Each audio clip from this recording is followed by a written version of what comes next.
Hey everyone, Nathan here, Absurd Being. Alright, Husserl, what are we doing? Ideas 1, we're in part 3 today, Procedure of Pure Phenomenology in Respect of Methods and Problems, and the second half of chapter 2, General Structures of Pure Consciousness. So in the last video we looked at the first half of this chapter, and there we talked about reflection and pure ego.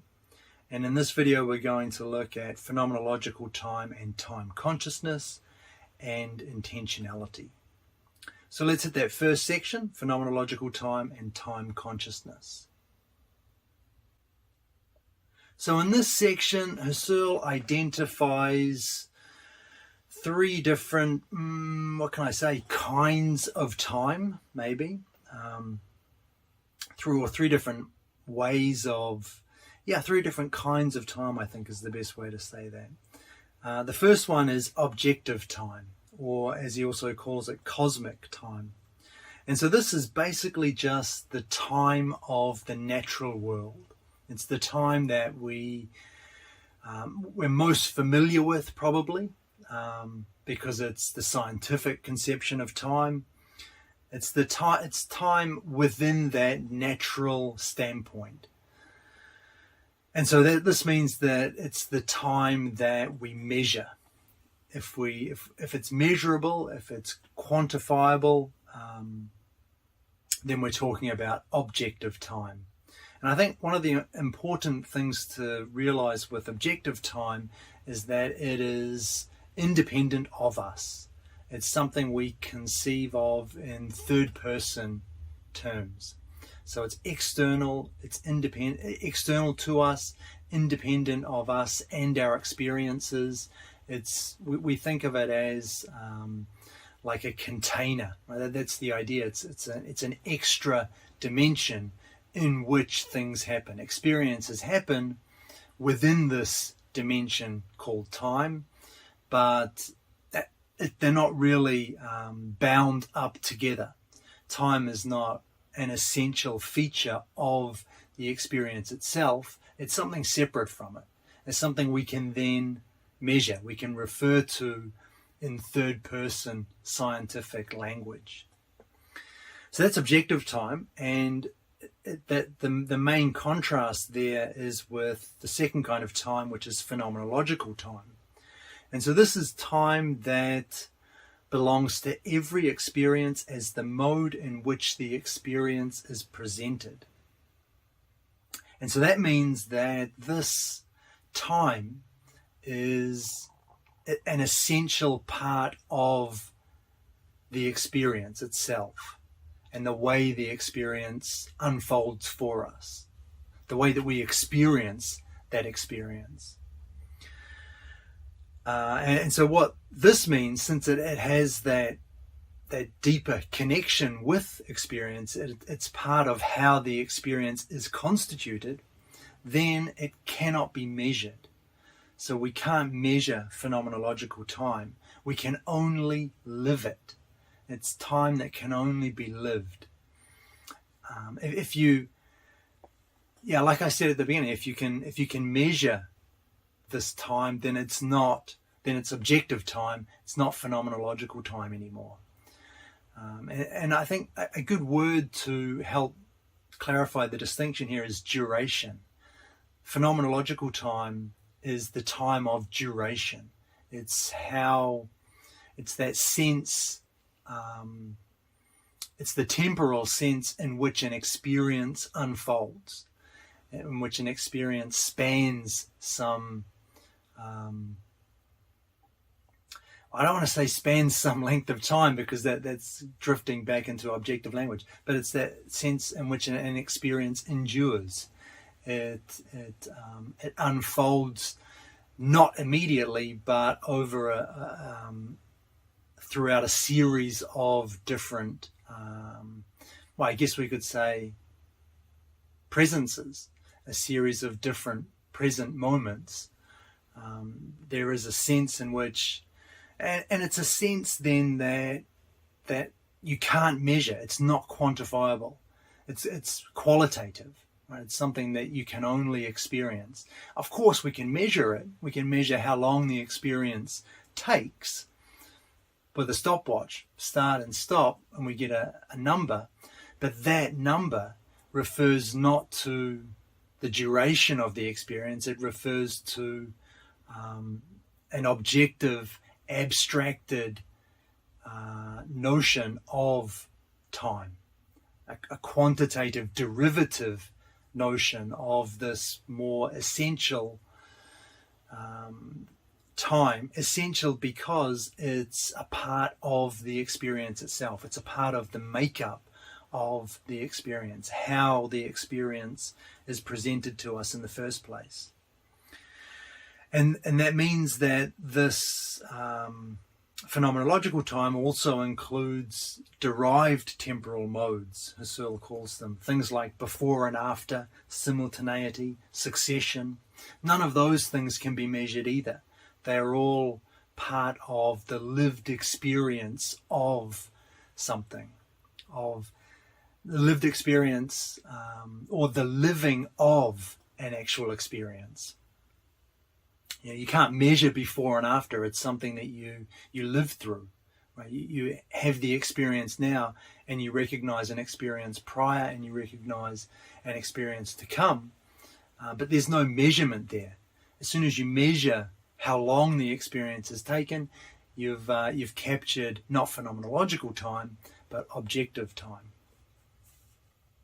So those are the first two kinds of time for Husserl. And the third one, and the one that we'll spend most of our time on, no pun intended, is time consciousness. And so here I'll start with a quote.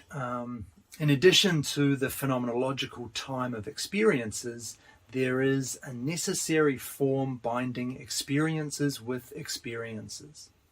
Every real experience is necessarily one that endures, and with this duration it takes its place within an endless continuum of durations, a concretely filled continuum.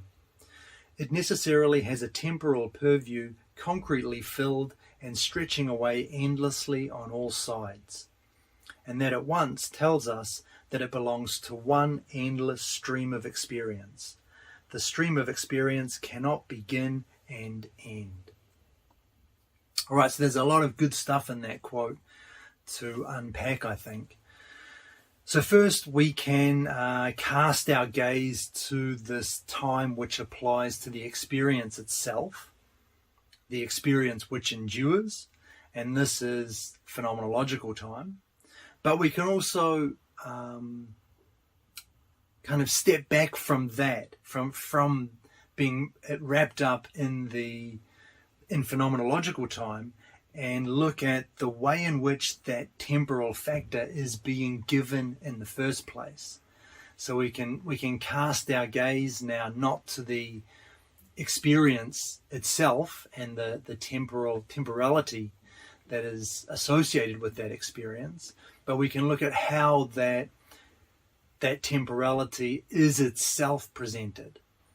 And what we find when we do that is a necessary form binding experiences with experiences. So we have this deeper layer, if you like, a deeper form in which these experiences, these separate experiences which each endure, are connected themselves or are connected to each other. And so what we have then is every enduring experience, every experience that endures itself appears on a continuum of durations. So the experience appears as constituted within a continuous flow of modes of givenness as the unitary factor in the process or the duration. And this is time consciousness. Basically all we're saying here is that time consciousness is like a background continuum upon which the time of experiences themselves, phenomenological time, appear. So it's this deeper substratum, if you like, of time. time consciousness. And it's no coincidence that Husserl is linking this with consciousness, this kind of time, this third notion of time. It's no coincidence that he's linking it with consciousness, because it is, as this deeper layer, it is essentially the same as consciousness itself. It's, in a manner of speaking, it's the time of pure consciousness. We're kind of moving down levels here. Objective time is the time, empirical time, the time of science. It's time within the natural standpoint. Then phenomenological time is the time of experiences, how those experiences endure. And then finally we have this level of time consciousness, which is the time of consciousness, pure consciousness, the time of your life, if you like. And one other thing I wanted to mention regarding that quote was where he says it is endless. So there's one endless stream of experience. The stream of experience cannot begin and end. So why is it endless? Well, it's not because it's infinite. That's an objective time way of thinking about things. That's it's not, infinity is kind of a mathematical abstract construct. It's a formal notion that has no applicability when we're talking about phenomenological time or time consciousness. It's endless. The stream of experience is endless because time consciousness is absolute. Every experience that you can ever have is going to take place on this temporal background, this continuum of durations, this stream of experience. And that's why it's absolute. It's absolute because for you, as the person for whom all of the experiences in your life will take place, will happen, they will all happen on this one single time consciousness, this one single stream of experience. And that's why it's absolute.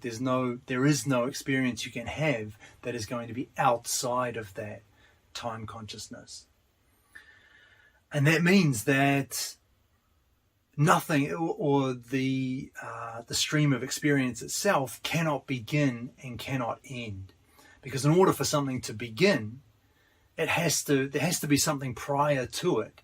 If there's nothing prior, then there is no beginning. It's just, I guess it's an absolute beginning, as in capital A.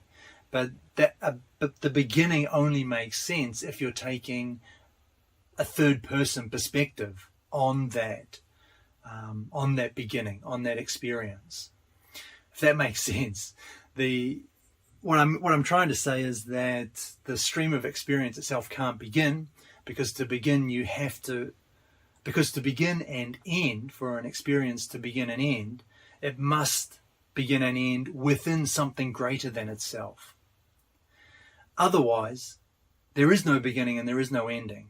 There's just that experience, right? There's no sense in which we can say the experience begins or ends if the experience is the only thing that there is. And for each individual, for each pure consciousness, the time consciousness, that stream of experience is absolute in this sense. There is no beginning or ending, because outside of that stream of experience, taken as a whole, in which all of the individual experiences with their enduring phenomenological time take place, there is nothing else. It's impossible to have an experience that falls outside of this one stream of experience, this continuum of durations. And so there's no sense in which it begins or ends. And that's why Husserl says it's endless, because time consciousness, as the time of pure consciousness is, like pure consciousness itself, absolute. All right. So what are we looking at next? The form of the consciousness continuum, the form of this time consciousness. So what does Husserl say about this? Experiences, those individual experiences which each endure, characterized by phenomenological time, they each appear in a continuum which takes the form of an impressional phase as the limiting phase of a continuous series of retentions, which, however, are not on the same level, but constitute a continuous succession of intentional relationships, a continuous chain of retentions of retentions. To all this must be added continuous changes in an opposite direction, after corresponding to before, a protensional continuum corresponding to the retentional. Basically, the idea with that is we've already talked about this retention, protension structure, and Husserl's just saying that the form of this of time consciousness, this consciousness continuum, the stream of experience, the continuum of durations, these are all synonyms for the same thing. The form of that is, or it takes the form of that retentional, protensional structure. And the impressional phase that he mentions in that quote I hesitate to use the word, but it's that now, it's that present, the presence, if you like. And he talks about it as the limiting phase of a continuous series of retentions.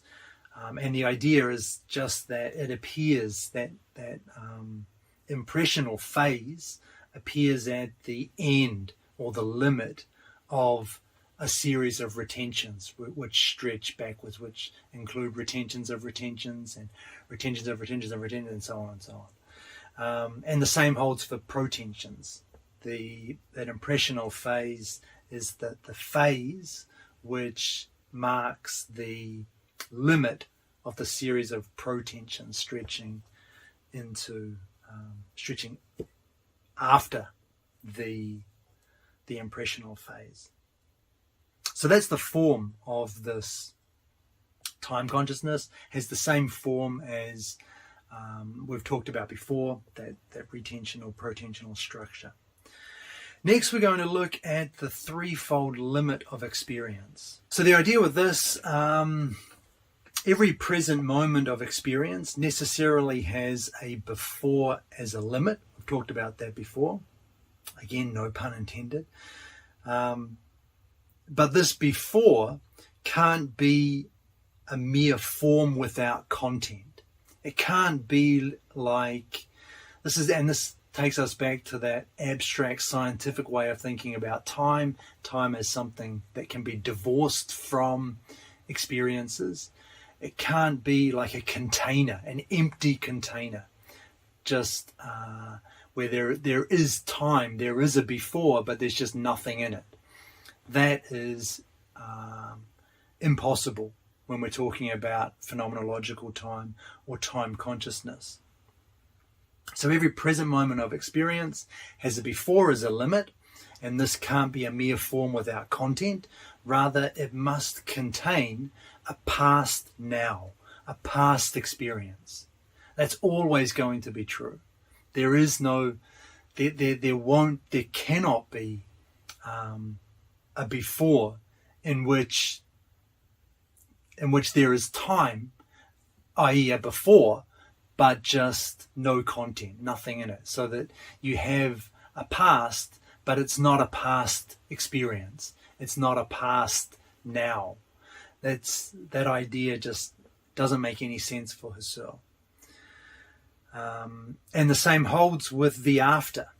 There is also an after as a limit, and that will hold an actual something. There is an actual something to follow. It's not going to be an empty block of time where time is marching on, but there are no experiences to fill it. So the present moment, every present moment of experience is surrounded by these two, what can we call them? Realms, if you like.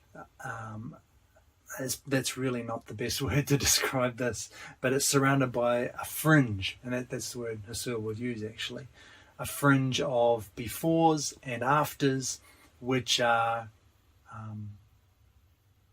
not empty forms, which contain past nows or future nows still to come.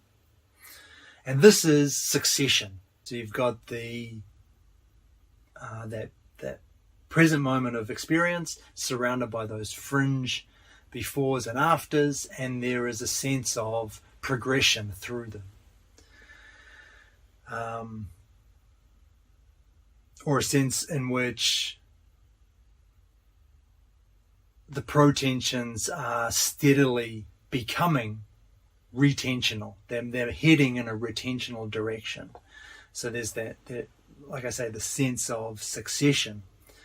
In addition to this, though, every now consciousness is also a consciousness of the just past. That is to say, it's also it includes this notion of simultaneity.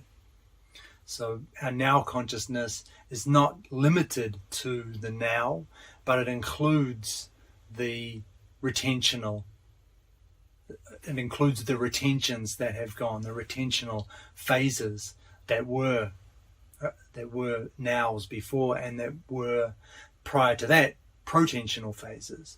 So the fringe is being included or preserved in, well, it's being included from a protensional perspective, but being retained or preserved from a retentional perspective, and that gives us a sense or a notion of simultaneity. So those are the two main ideas here: succession and simultaneity, and both are structural aspects of this phenomenological time and also time consciousness. And this gives us what Husserl calls the law of essential being. Every experience comes not only under the rubric of temporal succession in an essentially self-contained organization of experiences, but also under that of simultaneity. This means that every present moment of experience has about it a fringe of experiences, which also share the primordial now form, and as such constitute the one primordial fringe of the pure ego, its total primordial now consciousness.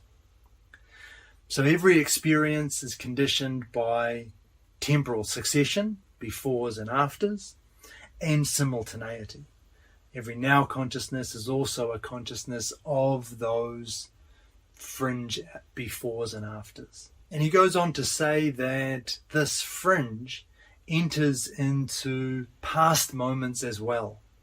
So any moment we focus on, no matter where it is, in whether it's we're paying attention to the present moment, or whether we think about an earlier moment in time, wherever we, or even I guess if we think about, we imagine a future moment in time, wherever we direct our attention on this continuum, it's always going to be surrounded by a fringe of experiences. And that moment then will always be the center of infinite extensions. So wherever we direct our gaze, obviously the now, our now consciousness is surrounded by this fringe of befores and afters. But if we think about something that happened in the past, that also is going to be surrounded by that same fringe, and it has that same retentional, protensional structure. And the same with any future event we might imagine. We can't imagine a future event in which is just isolated, which exists independently on its own without this fringe of befores and afters. There's just no sense in which that makes, or that just doesn't make any sense for Husserl here.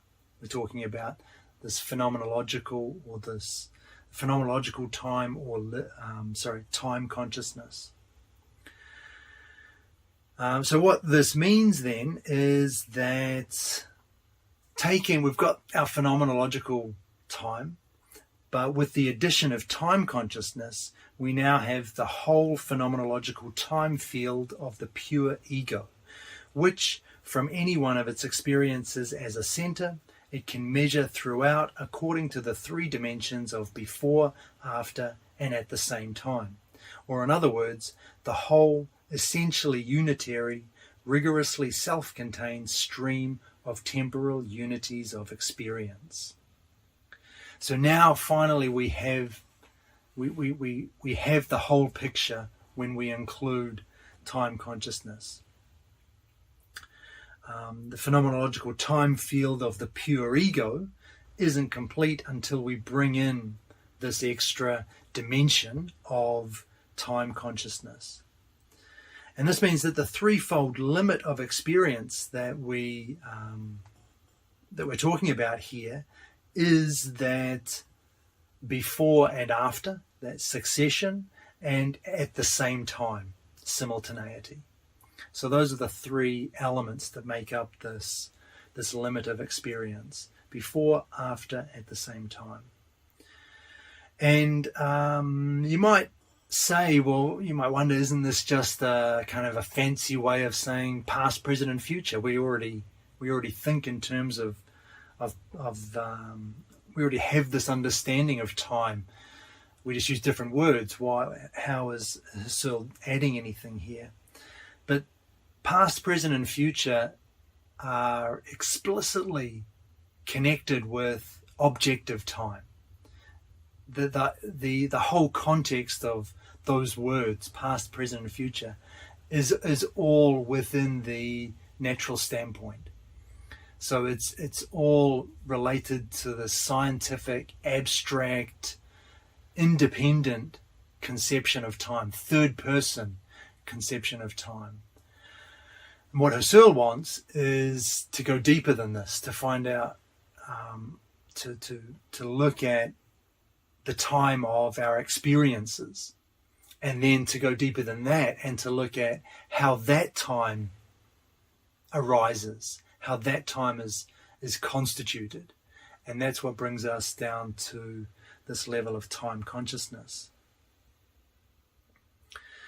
So, interestingly enough, if you think about this if you carry this idea to its extreme, I think what you get is this threefold limit of experience is actually structural rather than a temporal flow as such. So ultimately, when you get to time consciousness, the consciousness of pure, the time of pure consciousness, you get something that doesn't flow, that doesn't progress through phases in time, if you like. That doesn't actually have that sense of temporal passage. And that's why Husserl describes the stream of experience as a unity in that quote. And in the Phenomenology of Internal Time Consciousness, it's this bad boy here, which is pretty tough to read, but if you want a deeper understanding of time as from a phenomenological standpoint, this is the place to go. But in there, he describes time consciousness as quasi-temporal.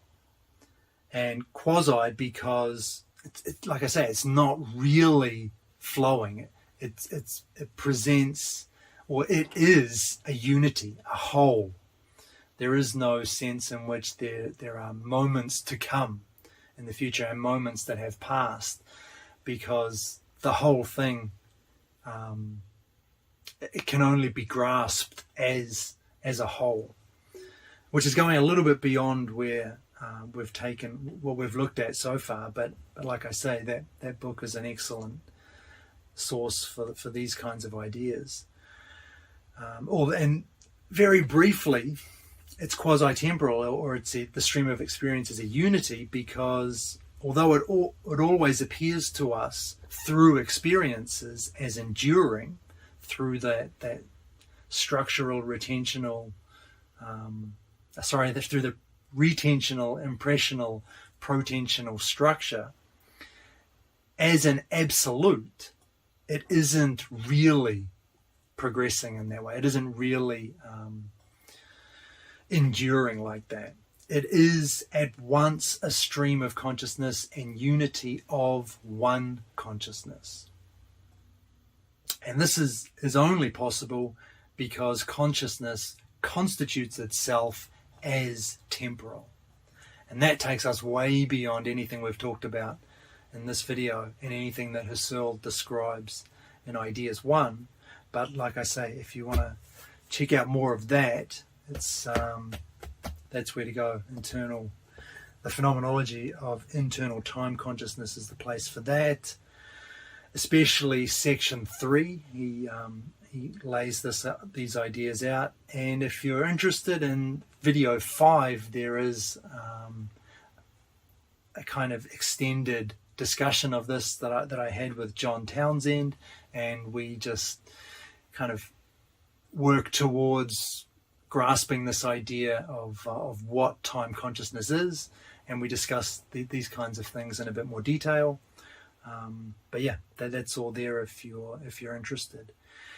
And what you'll probably notice, given that the way that I'm talking, or actually the way that Husserl's broken time down into these 3 levels: objective, phenomenological, and time consciousness, and this what I'm talking about as time consciousness being structural rather than like a temporal flowing, that is very much how Heidegger describes time and being in time. So that's also interesting to see. Just a couple of closing ideas on time consciousness before we leave this section.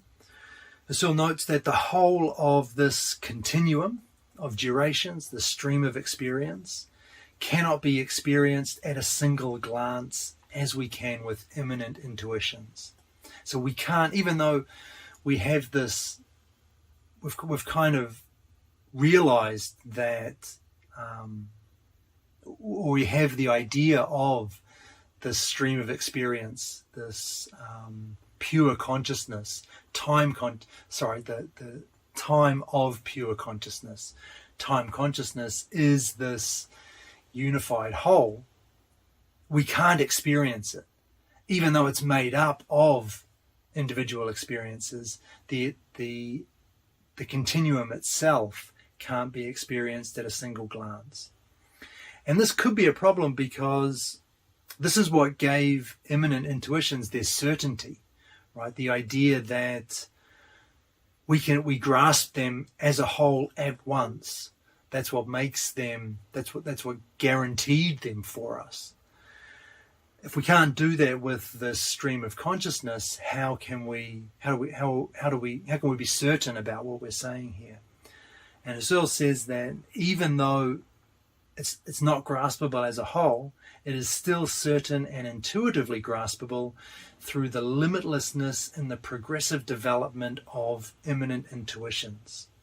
And basically what this means is, if we take one focal point, and which is surrounded by those fringe befores and afters, we can progress, we can work through to another point in the fringe.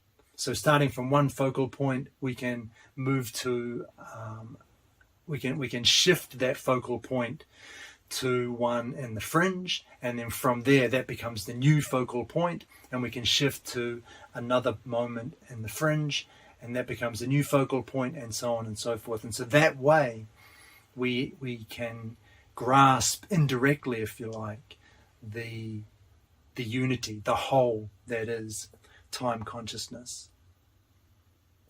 And the other point is that no concrete experience can pass as independent in the full sense of the term. Each stands in need of completion in respect of some connected whole. And so those fringe experiences, what Husserl also calls the experience context, in part determine the content of a particular experience. And they do so necessarily. This is not just sometimes they do, sometimes they don't. The fringe experiences determine necessarily the content of a particular experience, but they only do so in a non-essential way. So while changes to the fringe change the experience itself, the perception itself changes according as the determination of the context changes. What we might call it, I think Husserl calls it this, the inner uniqueness of the experience remains identical. So even though the fringe moments, the fringe experiences necessarily determine the focal point, the particular experience we're concerned with, they do so in a non-essential way. So that particular experience has a kind of core, an invariant core, which remains the same. And the fringe shape that, if you like. They influence it or affect it and make it something different. And that necessarily happens.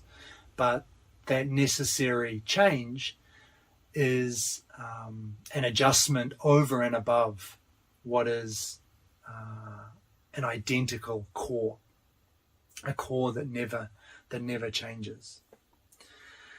So we've got this, and what this means is that, and I think I've just explained this, that every experience is composed of an invariant core, an essential content, plus the contribution of the fringe.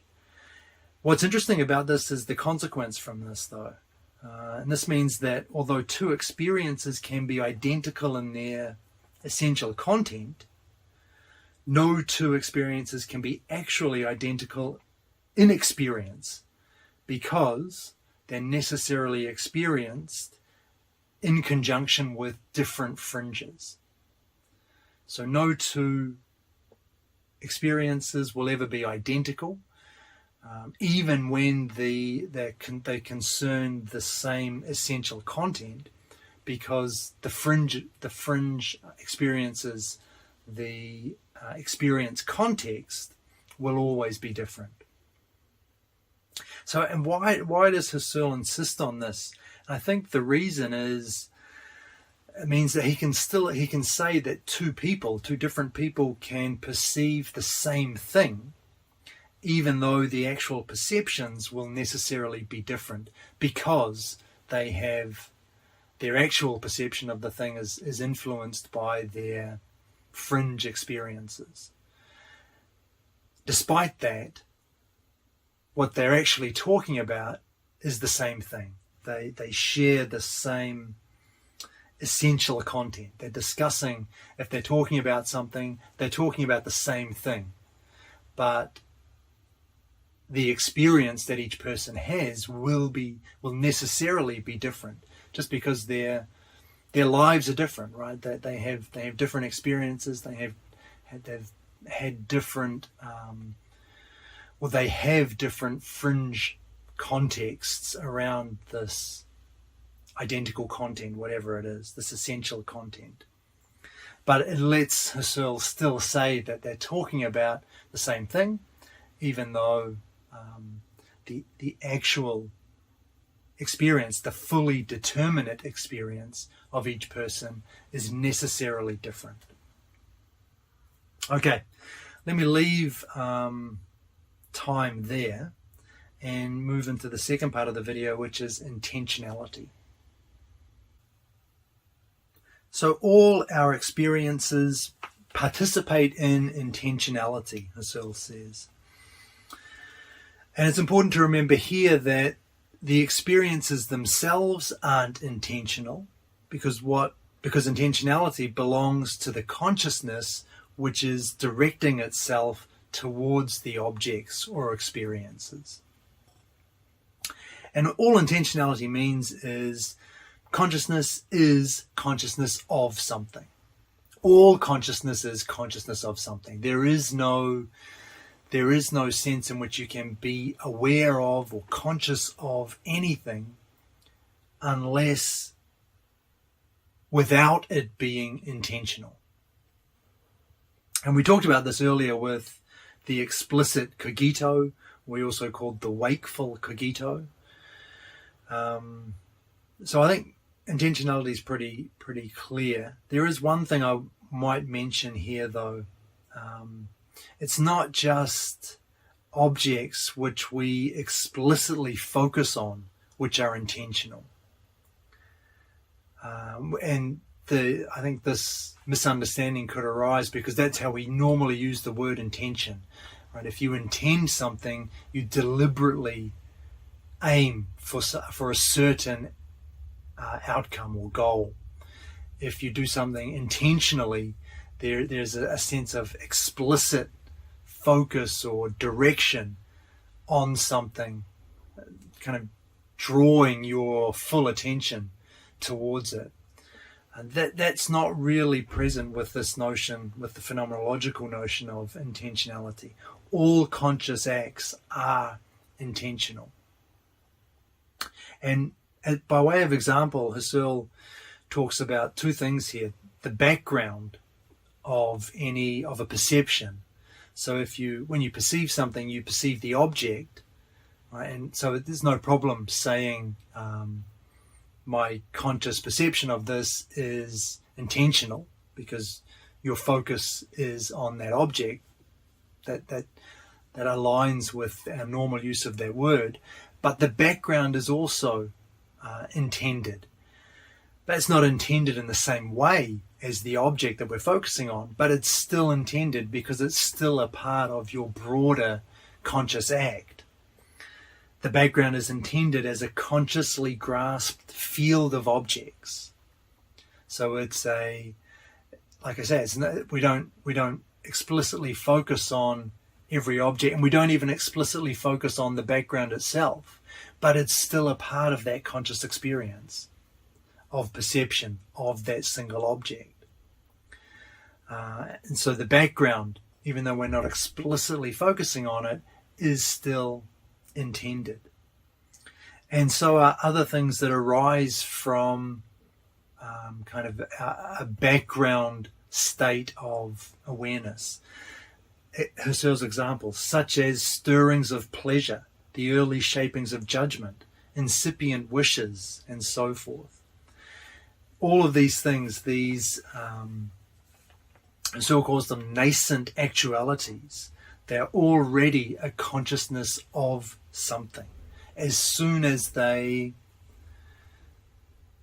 begin, as soon as they don't even have to be fully formed, but just that the earliest stirrings of pleasure, they are already intentional, because all conscious acts are intentional. So as long as you're clear on that difference between the way we normally use the word intentional and the way that Husserl uses it in phenomenology, you'll be fine. Husserl then goes on to distinguish between the sensile and the intentional. And so the sensile, let's break these down, the two parts. Sensile first. This refers to the data of colour, touch, sound, and the like. So these are the material which we use to, which make up our conscious experiences. The kind of the raw data of which our experiences are constituted. And there's nothing intentional here. These are, Husserl called these data primary contents in logical investigations, but chooses to rename them here as or chooses to rename this here as hyletic or material data, also plainly and simply materials. So that's what sensile is. This raw data, the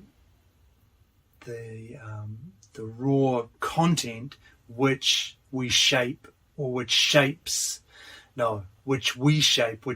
we constitute into experience. And then the second of these two that Husserl's distinguishing between is intentional. And the intentional is a meaning-bestowing stratum over and above the sensory contents, which gives shape or form, or unity would be another word here, to the raw materials of the sensile. And since Husserl again talks about how he can describe this, and he says, since other phrases invite unwanted connotations, other phrases like phases of consciousness or awarenesses or intentional phases, Husserl goes for a different name. He calls this the noetic phase, or more briefly put, noesis. So those are the basically matter and form is the essential distinction here. The sensile, the raw material, the raw material, and the intentional, which is the form, or as he's calling it here, the noetic, the noesis. And this is what shapes the raw material of the sensile. And a nice quote just to summarize this: the stream of phenomenological being has a twofold bed, a material and a noetic. Phenomenological reflections and analyses which specially concern the material may be called hyletically phenomenological, as on the other side, those that relate to noetic phases may be referred to as noetically phenomenological. The incomparably more important and fruitful analyses belong to the noetical side.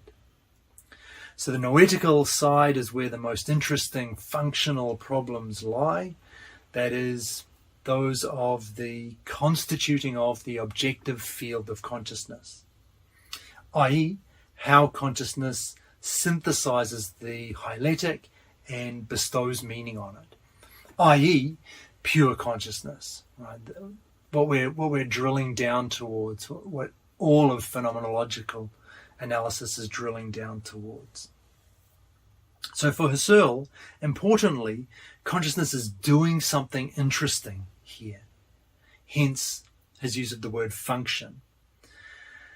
In other words, consciousness isn't just a title name for psychical complexes, or for fused contents, or for bundles or streams of sensations. Because none of these things could be meaningful in themselves. All of these descriptions, all of these terms point to something which is just sensile, which is referring to that hyletical, hyletical phase of conscious experience. None of this gives us the meaning that is associated with every experience. And that's where empiricism fails for Husserl, because if all we have are these this stream of data or bundles of perceptions, or maybe not perceptions, but bundles of sensory content, there's nothing about any of this which could be meaningful, which could give any of these things meaning as a unity, which could form them into some kind of meaningful structure. That's why for Husserl we have to have this noetic phase. That's why consciousness is doing something essential and important when it comes to our conscious experiences. And so in Husserl says the viewpoint of function is the central viewpoint of phenomenology. And if we remember that transcendental distinction we made at the beginning of this chapter, Husserl says that pure phenomenology suspends the transcendent in every shape and form to address, in the form of pure consciousness, this whole system of problems which are transcendental in the specific sense. And for this reason, what he's studying merits the title of Transcendental Phenomenology. And that's about as good a place as any to head into a summary. So first we looked at phenomenological time and time consciousness. Here we broke time up by three different kinds. The first was objective or cosmic time. This is just the time of the natural world. This was measurable. Then we talked about phenomenological time, which is, simply put, the time of experiences. And it includes that retentional, protensional, lived now structure. It's time that, or it captures the way that every experience endures for us. And so this was not measurable. It's qualitative, fundamentally qualitative. Then we looked at time consciousness. And this is the form binding experiences with experiences. It's essentially the background continuum on which our experiences arise, and which the experiences themselves are structured according to phenomenological time.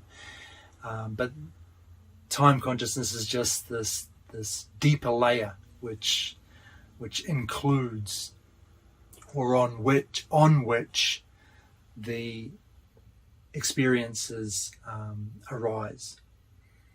And this is also the form of time consciousness it also has that retentional, protensional, impressional phase structure, the same structure as phenomenological time.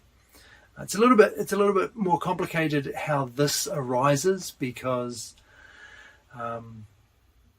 as I kind of briefly mentioned, this time consciousness is structurally a whole. It's a unity, and so the retention, protension, impressional phase structure arises really as a result of the phenomenological time. But that was kind of drifting into the phenomenology of internal time consciousness. We didn't focus too much on that. Time consciousness is basically an endless continuum of duration. So just reinforcing this idea of time consciousness as an underlying structure binding experiences together. And we also looked at the threefold limit of experience here, which was the before and after, which was succession, and the at the same time, and that was simultaneity. And we looked at the way that was connected with those fringe experiences, or the experiential context around each now consciousness, and the way in which this differed from the past, present, future of objective time. And then we looked at intentionality. And the basic idea here is that all conscious acts are intentional, even those which we're not explicitly or directly focusing on, they are still intentional. For an act to be a conscious act, it must be intentional. All conscious experiences are intentional, even those that take place kind of in the background, or at the fringe of our awareness, our explicit awarenesses. Then we looked at the twofold bed of the stream of phenomenological being, and there were so obviously two here: the hyletic, which was the sensile, and this is just the raw sensory data of experience, and the other, which was the noetic, or the intentional, and this was the meaning-bestowing stratum. And this is the most interesting for Husserl. This is what gives shape or form to the hyletic data, and it's what phenomenology is all about. It's why he ultimately calls it transcendental phenomenology, because we're going beyond the transcendent. We suspend the transcendent in every shape and form to look at pure consciousness itself and how and what it's doing when it constitutes experience.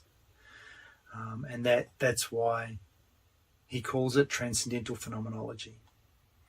Okay, so hopefully that has helped some.